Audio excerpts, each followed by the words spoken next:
recherchez une école de référence pour une double formation universitaire et professionnelle de qualité? Voici l'opportunité à ne pas rater. L'École supérieure d'administration, d'économie, de journalisme et des métiers de l'audiovisuel ESAE vous offre des programmes d'enseignement en licence et en master orientés vers l'emploi qui font d'elle une référence à travers les filières de l'administration générale et territoriale, l'administration du travail et de la sécurité sociale, droit, diplomatie et relations internationales, administration hospitalière, universitaire et intendance, journalisme et métiers de l'audiovisuel et toutes les filières des sciences de gestion. Une seule adresse, www.esae.bj.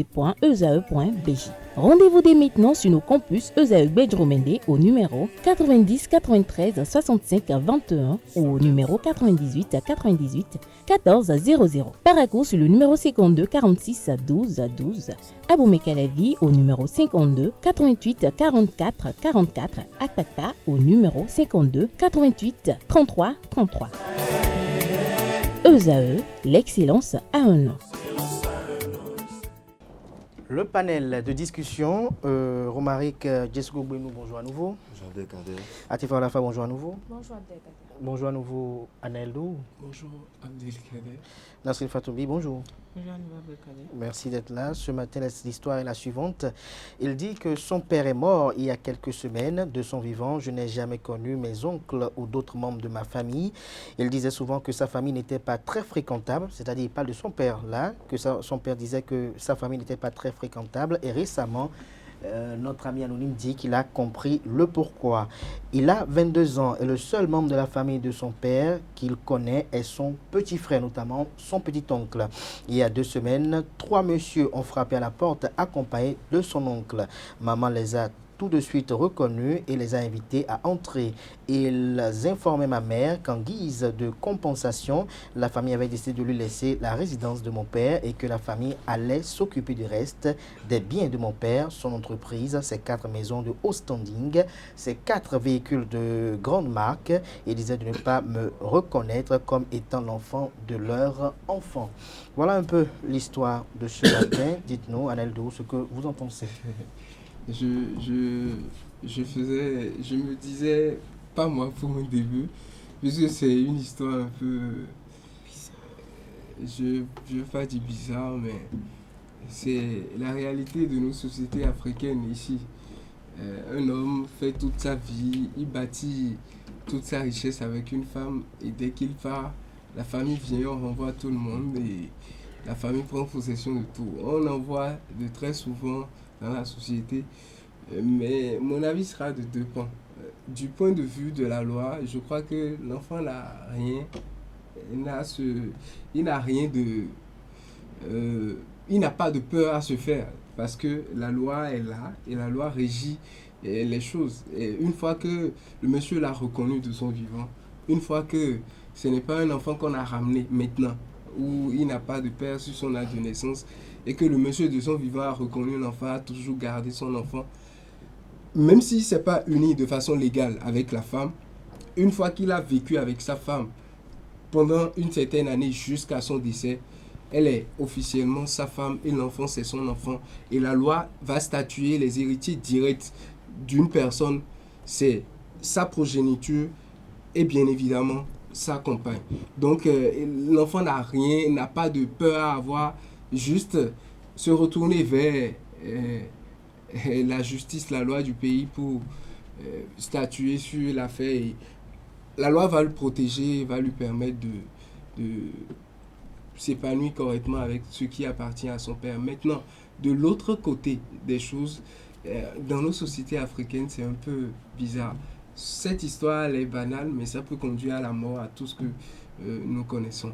Je suis une personne personnellement, je ne m'attache pas à la richesse que quelqu'un d'autre a bâtie, donc tout simplement, je vais lui conseiller, une fois qu'il a où dormir, une fois qu'il a ses membres pour travailler, d'oublier toute chose que son père lui a laissée, que la famille veut lui arracher. Si ça lui est destiné, que son père veut qu'il en profite, nous sommes en Afrique, ça lui reviendra. Ça lui reviendra. Quel que soit ce qui... Atifa Alafa, qu'est-ce que vous en pensez de cette histoire du jour?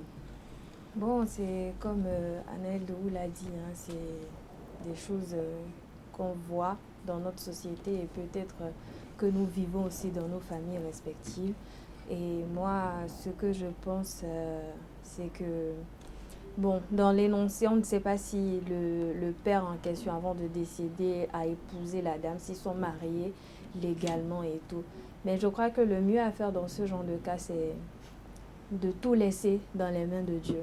Parce que lorsque vous embarquez dans une bataille d'héritage, dans des guerres qui n'ont peut-être des guerres d'héritage, je vais dire, même si vous avez raison, à partir du moment où la famille s'en mêle, surtout du côté du père, bah, restez loin le plus possible et ne vous mêlez même pas de quoi que ce soit. Parce que c'est des choses, vous savez, dans notre société, les disputes de biens, d'héritage et tout, peut tout de suite virer, tourner au vinaigre parce qu'on voit des envoûtements. Même quand vous amenez le problème devant la justice et tout, vous pouvez être en train de faire le tour des tribunaux aujourd'hui et que dans cette guerre-là, vous perdez votre vie ou que quelque chose vous arrive juste parce que vous réclamez ce qui vous est, ce qui doit être à vous. Et franchement, c'est même pas la peine d'entamer quoi que ce soit ou laissez tout simplement. Si il n'est pas handicapé, qu'il a toutes ses facultés, tous ses moyens de pouvoir travailler à la sueur de son front, qu'il bâtisse aussi son propre héritage et qu'il laisse la famille de son papa garder. Une chose est sûre, ce qui ne vous appartient pas, lorsque vous vous accaparez de cela, c'est juste pour une courte durée. Et si sa maman aussi a un travail, bah, qu'elle convainc son enfant de ne pas entamer quoi que ce soit, de ne même pas se mêler ou d'aller affronter la famille de son papa, de rester juste à l'écart. Nasrine Fatoumbi, sur cette histoire-là. Bon, moi, je trouve un peu l'histoire un peu bizarre, vous savez. Et le monde a évolué à tel point que moi, je me demande si d'abord le papa il n'a pas un testament, il n'a pas un avocat auquel l'enfant peut déjà faire recourir. Donc, les membres de la famille de son papa ne peuvent pas se lever du jour au lendemain, venir demander de laisser l'héritage que quelqu'un, après des années, pour bâtir. Donc, moi, je vois d'abord qu'il y a un problème.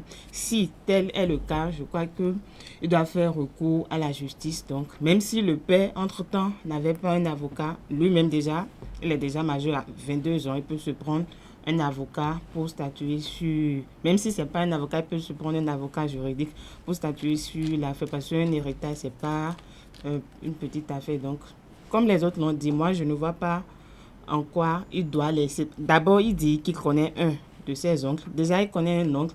L'oncle ne va pas quand même nier que ce n'est pas l'enfant, même si les autres... Non. Il dit les autres. L'oncle est venu à la maison avec trois autres hommes, je ne me rappelle plus trop. Donc, si...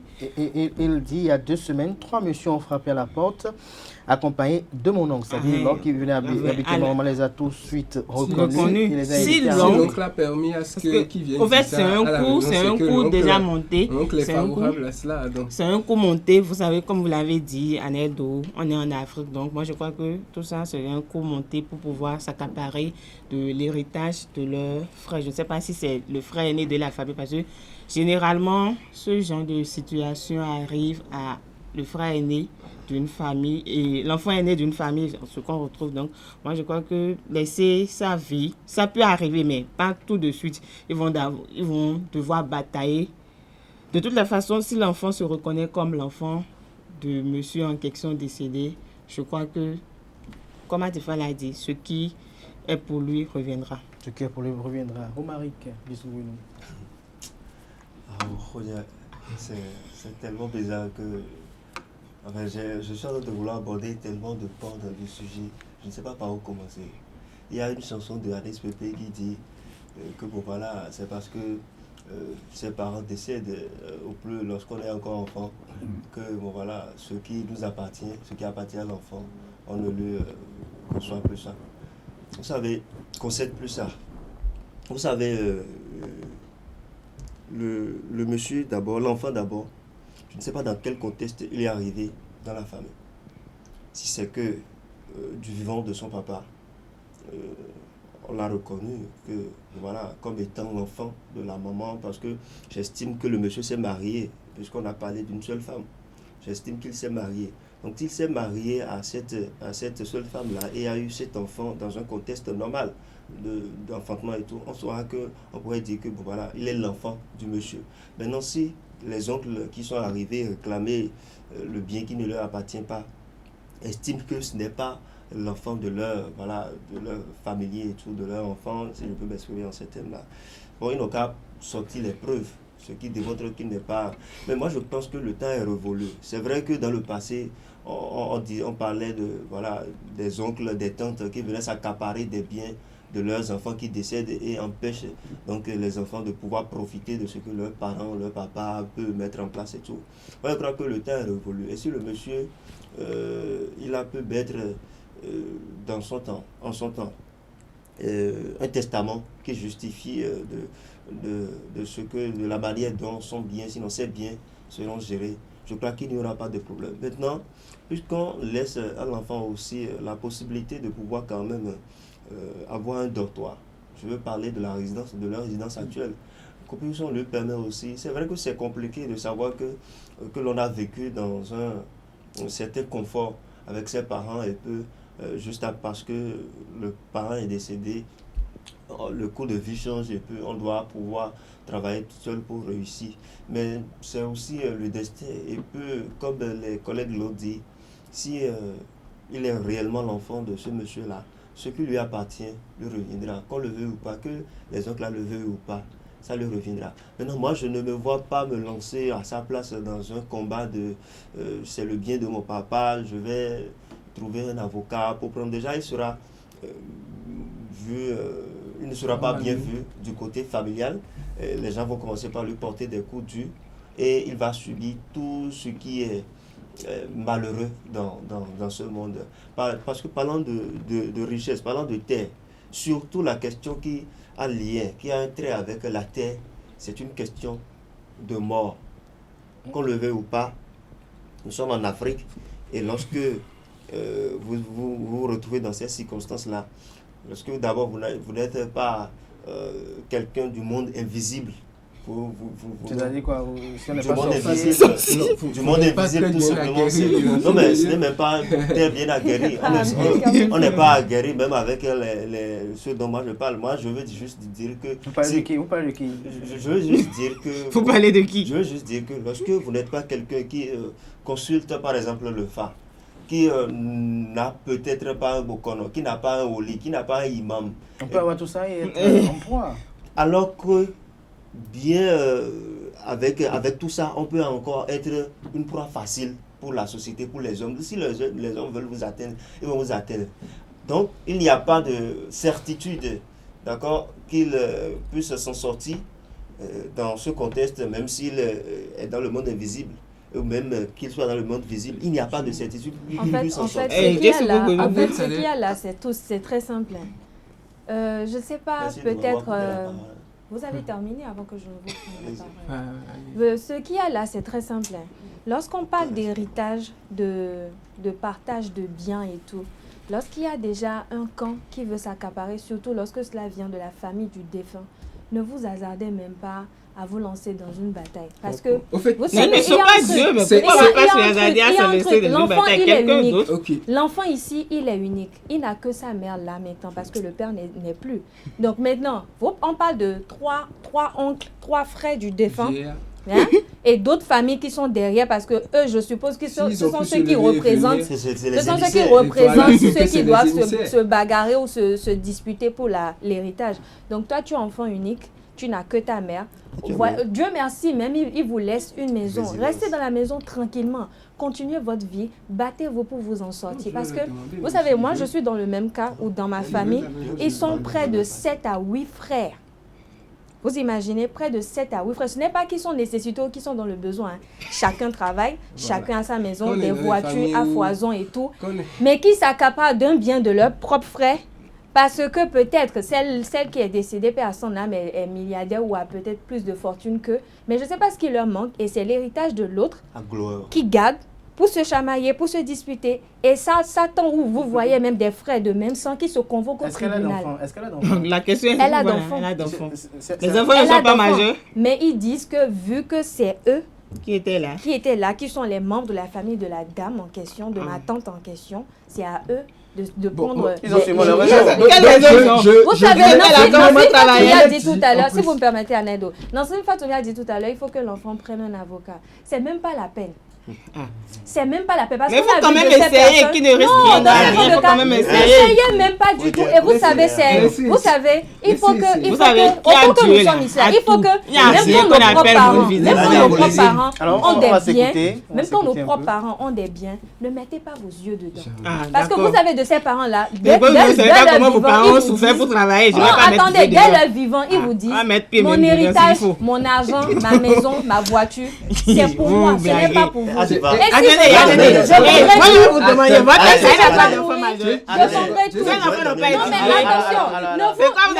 ne vous confrontez pas à un membre de la famille ou à des personnes. C'était là quand nos parents ont souffert. D'accord. Il y a un conseil primordial, une règle que je me fixe depuis toujours, même si je l'ai dit à plusieurs reprises, même devant des proches à moi. Quand je l'ai dit, directement on m'a dit bon, que de ne pas faire ça. Je suis l'aîné chez moi. Et j'ai l'habitude de dire le jour on ne le souhaite pas, mais ça vient mon géniteur tombe et qu'on se sépare au cimetière, que je rentre à la maison. Le jour-là, je rentre directement chez moi. Quand on dit partage d'héritage, je leur dis partagez. Et si vous pensez que je mérite quelque chose, envoyez-moi ça. Si vous pensez que je ne mérite rien, gardez tout. Parce que vous savez, quand on parle d'héritage, des personnes déjà qui sont insensées. Parce que si pendant 20 ans de ma vie, j'ai eu un enfant. Vous avez vu l'enfant là. Vous avez vu ma femme avec moi dans la souffrance. Vous n'avez pas pensé qu'elle n'était pas digne de ma souffrance pour la chasser, non. Mais quand j'ai eu l'argent, pendant que j'étais là, vous l'avez vu avec moi. On a profité de ça. J'ai eu un enfant dans ça. Même si c'est un enfant même adopté que j'ai pris dans ça. Et j'ai grandi, on a grandi jusqu'à ce que je décède. Vous avez vu tout ça. Mais vous vous levez, vous venez, vous dites que l'enfant là n'est pas mon enfant. Que la femme là, peut-être, il y a des familles où là c'est mieux. On dit même que la femme, elle a commis l'adultère. Ou parfois même qu'elle a chassé de la maison. Et qu'elle ne doit rien.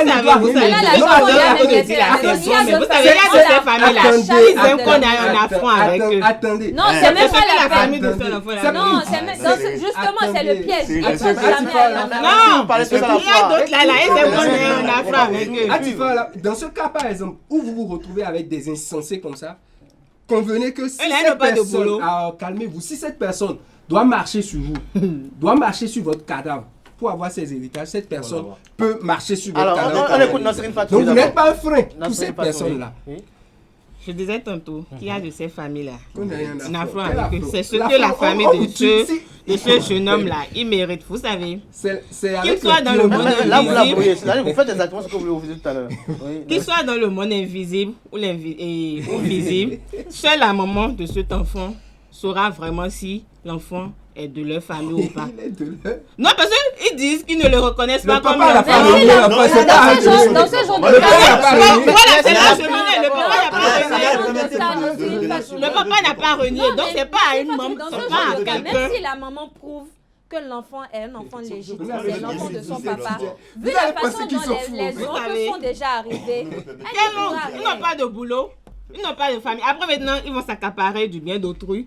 Leurs enfants aussi viendront se mettre dans la bataille que c'est les biens de leurs parents. Quand ça va se passer chez vous. Alors là, ils n'ont pas de boulot parce que vous risquez de ne pas voir les héritages. Ils n'ont qu'à gagner si c'est pour eux. De toutes les façons, il y a un Dieu qui voit tout et qui jugera. Non, il ne faut pas me donner un conseil. C'est pas pour moi l'histoire. Donc moi, je n'ai même pas d'héritage. On n'est même pas nombreux pour mon papa. Il n'a pas beaucoup de maisons. Jusqu'à on va se battre pour ça. Non, il n'a que 2 maisons. Vous êtes rangé plus du côté du fait que l'enfant arrive quand même se mettre dans une bataille qui vous savez, il y a des choses là, il faut quand même aller en bataille. Laissez les autres parler. Je vais donner un simple exemple. Peut-être que je soutiens Nasrine.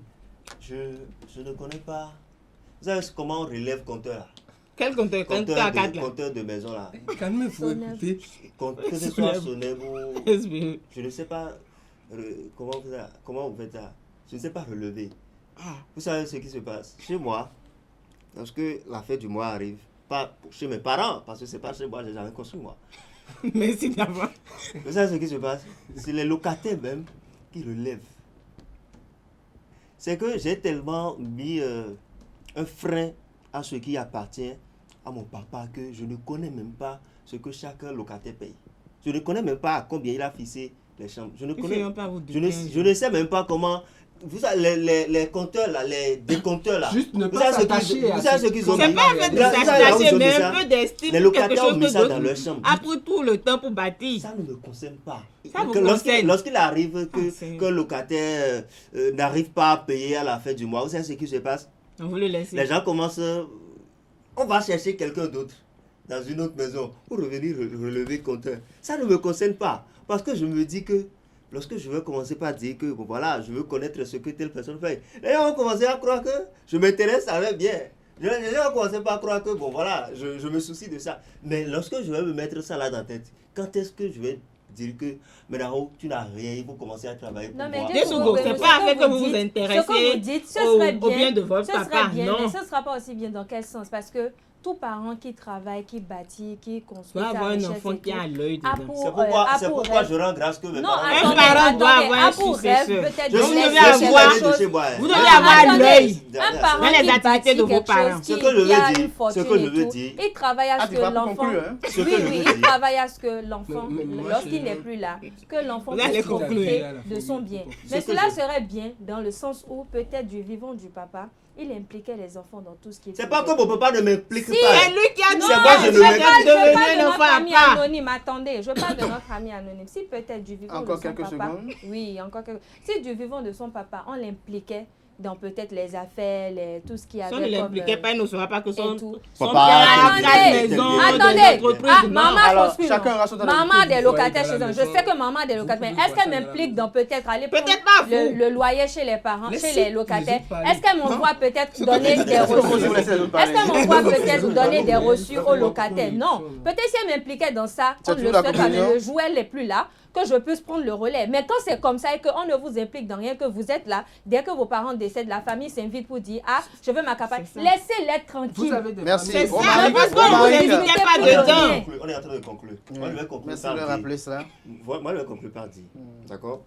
Il a 22 ans. Moi, j'ai commencé à gagner le premier salaire là. J'ai gagné ça à 17 ans. Il a 22 ans. Ça veut dire que... Et on n'a pas signifié dans le test que voilà, il a un problème de membres et tout. Ça veut dire que tout est fonctionnel chez lui. Ça veut dire quoi? Qu'il peut se lever chaque jour là et aller travailler, gagner de l'argent. Il a même une résidence. Il ne veut même pas payer le loyer. S'il veut même fuir la famille, là, il peut vendre ça et aller à Paris. Si c'est à Porto, il peut même aller à Paris et aller se construire une autre vie. Essayer de batailler pour maintenant chercher à construire sa vie même. Pour réserver quelque chose également pour ses enfants. Mais pas dans une guerre interminable. Il va mourir. Nasrine Fatoumi pour vous. Je ne sais même pas quoi. Est-ce que vous savez que même s'ils ne réalisent pas là... Non, c'est pas... On a dit de conclure. Non, vous avez votre temps de parole. Vous savez, même si l'enfant et la maman ne réagissaient pas, les membres de famille comme ça là, ils vont tout faire pour les avoir. Le mieux est qu'ils réagissent. D'accord. Est-ce que vous avez les conclure, pour conclure, deux phrases maximum. Bon, pour conclure, j'aimerais on sait que c'est pour conclure. Que nous tous, nous n'avons pas dit... Vous n'avez pas encore écouté ma conclusion. Le temps ne nous a pas permis en fait. Nous n'avons pas dit un mot sur ça. Cette situation-là appelle également à la responsabilité des parents. La responsabilité des parents dans quel sens? Que nous, parents, nous puissions, nous qui allons devenir parents et nos parents actuels, puissent se dire dans leur tête que la famille parfois est insensée quand ils ne sont plus là. Donc il faut prévoir ces cas. La prévision... C'est pour ça moi j'ai un testament. Le testament, ça dépend de celui à qui vous avez confié ça. Moi je connais quelqu'un, mais c'est que lorsqu'il va décéder aujourd'hui là, tous les biens. La prévision de cela, c'est pour moi la meilleure prévision n'est pas un testament, parce qu'on a déjà vu des familles où la famille allait s'arranger avec l'avocat, le notaire, pour que les biens lui reviennent. Or, les biens étaient destinés aux enfants. Donc, la meilleure façon pour quelqu'un que je connais, il dit « Je suis très riche, mais je n'ai rien ». C'est-à-dire, de son vivant, tout ce qui lui appartenait était acheté soit au nom de ses enfants, soit au nom de sa femme. Ce qui a fait que le jour, on a voulu, la famille s'est levée pour dire « Nous voulons prendre ». Les enfants n'ont pas justifié du fait que c'est pour leur papa. Les enfants ont dit « C'est pour nous ». et les papiers prouvent que c'est pour les enfants. Mais, donc on ne peut pas les déposséder de cela. Donc Mais c'est pour ça que vous avez aussi Merci, de les parents doivent ça peut rester en leur nom et les parents vont les attaquer. L'essence de la vie de l'homme, c'est on vit pour quand même que notre nom reste dans cette vie. On vit pour que nos enfants puissent pérenniser nos acquis et pérenniser quand même notre vécu sur Terre. Et donc, à la place de ce jeune homme, si je dois peut-être dire quelque chose, j'essaierai de faire le combat, comme le dit Fatoumbi. Parfois, il faut accepter parfois faire le combat. Et si le combat quitte le monde physique pour le monde spirituel et que ce père est mort, et comme on le dit, on est en Afrique, il faut réveiller le défunt qui est devenu une âme puissante pour qu'il puisse rendre justice si véritablement, en tant que père de son vivant, il avait agi en toute sincérité. Parce que là aussi, il faut le savoir. Est-ce que le père aussi de son vivant, en toute sincérité, avait agi pour que tout ce qu'il a pu avoir ou à obtenir dans cette vie soit au profit de ses enfants, ou il était en hypocrisie avec ses enfants, sa femme, au profit de sa petite famille, ou de sa famille, si je peux dire ainsi. Les combattants. C'était le panel de discussion de ce matin. Merci de votre attention, chers amis internautes. C'était avec Djesougo Gbenou, Anaël Dourou, Atifa Olafa et Nasrin Fatoumbi. Merci à vous. Belle suite de programme sur ESAE TV.